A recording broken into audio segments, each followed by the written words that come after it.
बादशाह बन गए, शहंशाह बन गए। बहुत बड़ा उनको खजाना, दौलत, राजपाट, किला, महल मिला, लेकिन उन लोगों की भी इच्छाएं पूरी नहीं हुई। इसलिए महापुरुष अपने सत्संग वचन के द्वारा अपनी आध्यात्मिक पाठशाला सत्संग में बैठाकर हमको आपको ये समझाने बताने की कोशिश करते हैं कि आप इस संसार में अपना जीवन, अपनी रहने गहने, आचार संहिता इस तरह से बनाए रहो जिससे आपसे कोई भूल चूक, पाप कर्म न हो। संसार की इच्छाओं की पूर्ति के लिए, अपने लोभ और लालच को पूरा करने के लिए उनसे आपसे गुनाह और पाप बनता रहता है। चूँकि इस पाप का हिसाब परमात्मा की अदालत में देना पड़ता है।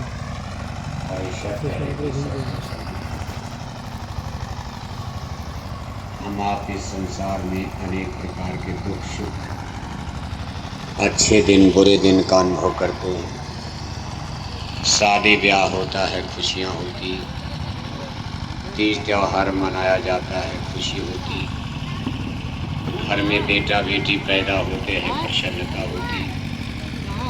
लेकिन हम आप इसको भी नहीं इनकार कर सकते। मैन इज मॉर्टल, ये मृत्यु लोक है। जिसने भी यहाँ जन्म लिया है सबको एक न एक दिन यहाँ से चलना ही पड़ता, और इस सत्य को कोई इनकार नहीं कर सकता। इसलिए गुरु महाराज हमको आपको ये समझाने की कोशिश करते कि भाई जब हमको आपको भगवान की अदालत में फिर चलना है, ऐसा काम करके चले कि परमात्मा ईश्वर भगवान हमसे आपसे खुश हो। जैसे आपके बेटे बेटियां अच्छे काम करके आते हैं तो माँ बाप का दिल खुश होता है, और कोई गलत काम करके आवे, मार झगड़ा करके आवे, लड़ाई झगड़ा, क्या कोई और बुरा काम, अब पुलिस उनको पीछे से खोज रही तो माँ बाप को उस समय कितना दर्द तकलीफ होता, कष्ट होता। इसी तरह से हमको आपको सच्चे पिता, ये सही है कि हमारा आपका सच्चा पिता तो भगवान ही है। यहाँ जितने रिश्ते नाते आप देख रहे तो नकली है। यहाँ नकली माता, नकली पिता, नकली पति पत्नी, नाती पोता, रिश्तेदार। असली पिता तो परमात्मा ईश्वर भगवान ही होता है, और उसके सामने हमको आपको फिर चलना। इसलिए सभी संत महात्मा फकीर पीर पैगंबर औलिया हमको आपको नेक कमाई, पवित्र कमाई, कि जब तक आप दुनिया में रहो, कोई नहीं कहते कि आप नंगा बन के घूमो, भूखे मरो। आप सब काम आप करो, रोटी कपड़ा मकान, गृहस्थ आश्रम में रहो, बाल बच्चों में रहो, सब कुछ अच्छे कपड़े पहनो, अच्छे भोजन करो, सब कुछ ठीक है, लेकिन कर्म भी तो अच्छा करो। आप अब कपड़ा गांव में सबसे अच्छा पहन लिया, कोठी गांव में सबसे अच्छी बना लिया, कार मोटर सबसे अच्छी चल रही, और कर्म गांव में सबसे खराब करते हो, किसी की तो सज़ा मिलेगी। पाप कर्म करके चलोगे भगवान नाराज होंगे, सज़ा देंगे। पुण्य कर्म करके चलोगे स्वर्ग मिलेगा, वैकुंठ मिलेगा, और पुण्य कर्म भजन बन जाएगा तो मोक्ष मुक्ति मिल जाएगी, जन्म मरण छूट जाएगा। क्योंकि कर्मों का विधान बड़ा क्रूर होता, क्योंकि वहाँ हमारी आपकी कोई मदद तो करेगा नहीं, कोई घर परिवार का दोस्त मित्र तो जाता नहीं। हंस जब जब उड़ा तो अकेला उड़ा। आप अपने बाप दादे पुरखे पूर्वजों को आपने विदा किया, बस 2 गज का कफन देकर विदा कर दिया। ये नहीं कि उन्होंने 1 करोड़ कमाया तो 10-20 लाख उनके साथ दे दिया, दादा जा रहे हो आप, ये 10-20 लाख रुपया सोना चांदी लेते जाओ। बढ़िया कपड़े भी नहीं, कहा 2 गज मलमल सबसे सस्ता कपड़ा देकर ले जा कर के देखो, आदमी अपने ही घर वाले आग में जला उला कर ख़त्म कर देते हैं। आज अगर आपको कोई गाली दे दे तो नाती पोता गोली मार देंगे कि तूने हमारे बाप दादे को गाली कैसे दे दिया। लेकिन एक दिन वो भी आता है कि अपने ही घर वाले, जिनको आपने पाला पोसा, खिलाया पिलाया, जिलाया, बड़ा किया, पढ़ाया लिखाया, इंजीनियर बनाया, डॉक्टर बनाया, वही आपको ले जाकर आग लगा देते हैं, जला देते हैं। सूरज की तरह से चमकता हुआ चेहरा, सोने की तरह से चमकती ये काया शरीर, एक दिन आग में जलकर मुट्ठी भर राख हो जाती, मिट्टी मिट्टी में मिलकर के मिट्टी बन जाता। कभी आप इस पर विचार करते हो? इस शरीर को सजाने में, संवारने में आपका कितना समय लगता। सुबह से लेकर शाम तक इसके लिए खाना पीना, तेल फुलेल करे नित केल।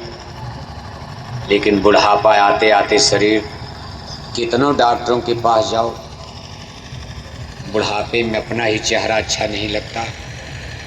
आदमी जवानी में रोज़ शीशा देखता, वह हमसे सुंदर कोई नहीं, लेकिन जिस दिन बुढ़ापा आता अपना ही चेहरा आपको अच्छा नहीं लगता।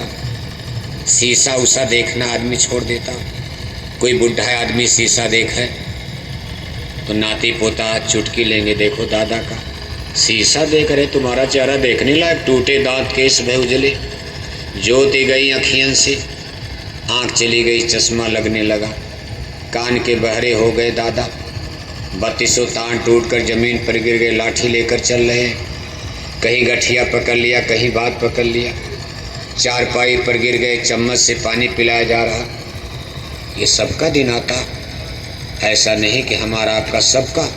ये निचली कॉन्स्टिट्यूशन ऑफ गॉड, ये भगवान का बनाया कानून, दिल्ली लखनऊ का, ये MP MLA प्रधानमंत्री मुख्यमंत्री का कानून बना होता, किसी आदमी ने बनाया होता तो हम लोग कुछ शोर सिफारिश लगा करके बच जाते।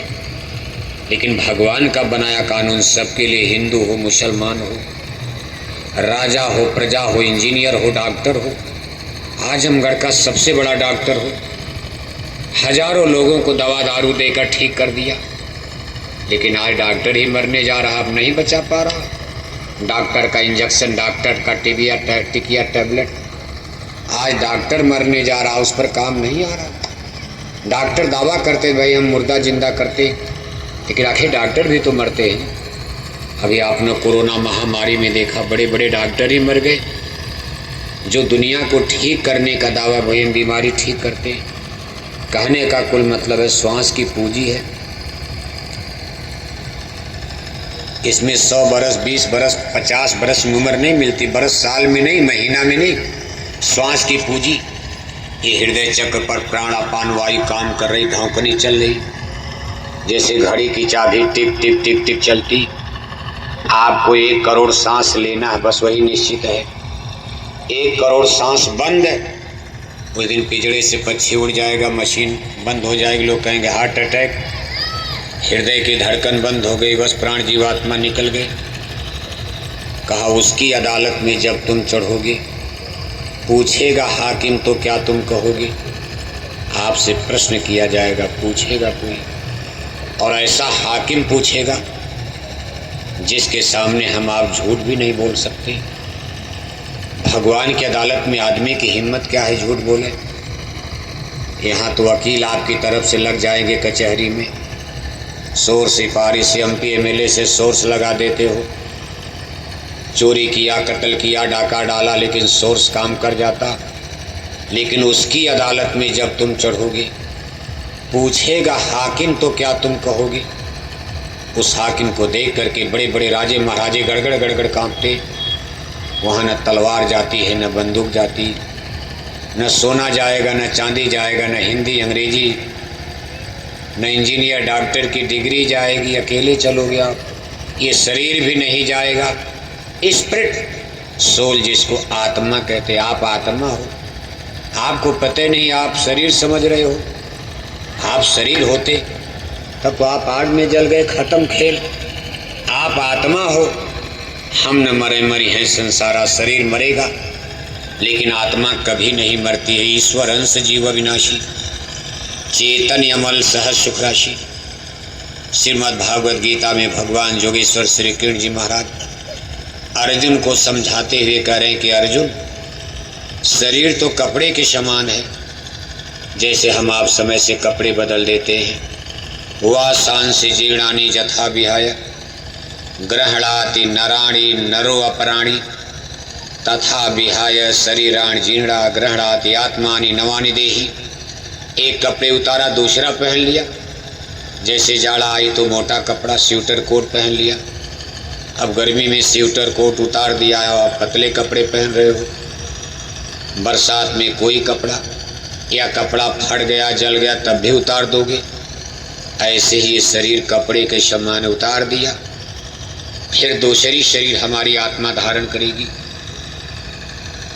अब यही प्रश्न है, कौन शरीर धारण करेगी? क्या हमारे वश में है? इस समय तो हम मनुष्य शरीर में है। मान लो फिर हम कभी